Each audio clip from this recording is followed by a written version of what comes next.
How you doing, guys? Larry here from LB Fitness again, and today we have Ger beside us, who has been... Hello. Where you represented Ireland at European Indoors. Yeah. European Indoors. What's your best time for 60-metre hurdles? 7:73. Okay, can't do that in the flat. What's your best time for 110-metre hurdles? 13:87. Can't do that in the flat either. Anyway, so the way you want to run looks like this. Ger, if you show me the way you should be running. Distance runners, by the way, or if you turn a little bit more to the side, distance runners, sprinter.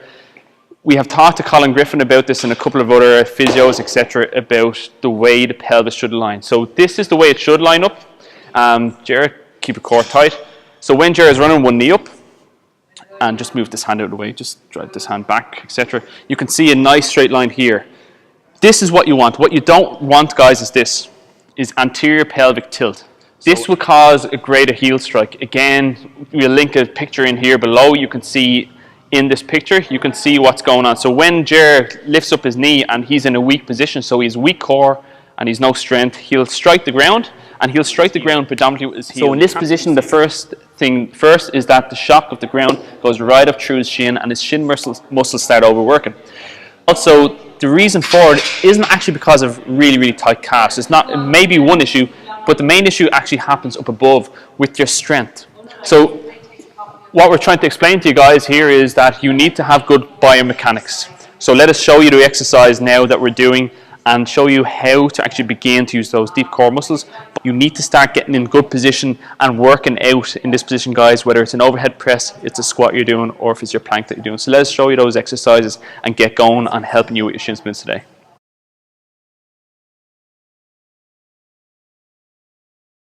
So firstly, 90-90 breathing, lads. What you need, basically you need one piece of equipment, that's a straw. I'm going to tell you why in a second, okay?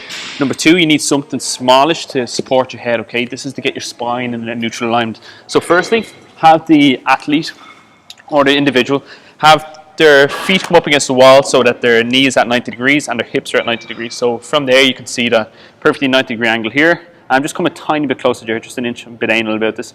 And next thing you want something to support the head, something small, put your head back and totally relax. The whole thing about this, guys, is, and bear with me on this, the whole thing about this, guys, is that a lot of people when they're overhead pressing, or when they're, sorry, not when they're overhead pressing, when they're running, their spine, as we talked about, is in this position.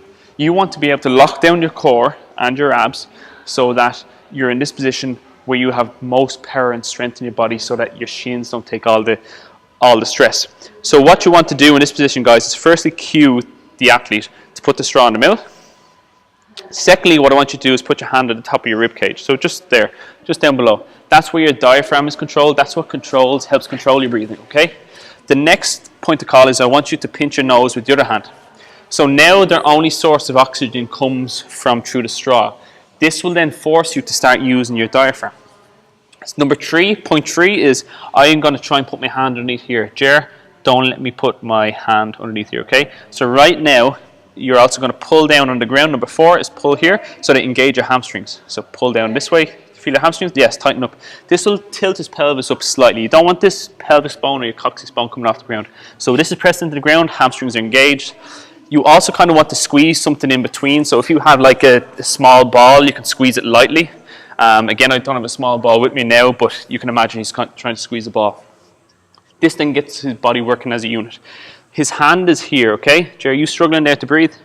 No. So what you want to do, Ger, is you have your hand on your stomach here. I want you to breathe in so that your stomach comes up. So you're going to use your diaphragm. You're basically trying to feel your diaphragm working and contracting. This helps you breathing wise to engage your deep core muscles and start using them so that when you're doing the plank, you're actually doing it properly. So here you can see that Jared's hand comes up and Jared's hand comes down. If he's really struggling with this, he might only be able to do 2 or 3 repetitions. He's breathing in for 5 seconds. He's breathing out for 5 seconds, and he's holding with no air for 5 seconds. 5, 4, no air. 3, 2, no air. 1, breathe in. This is really going to start really tapping into you actually using your breathing and using your deep core muscles.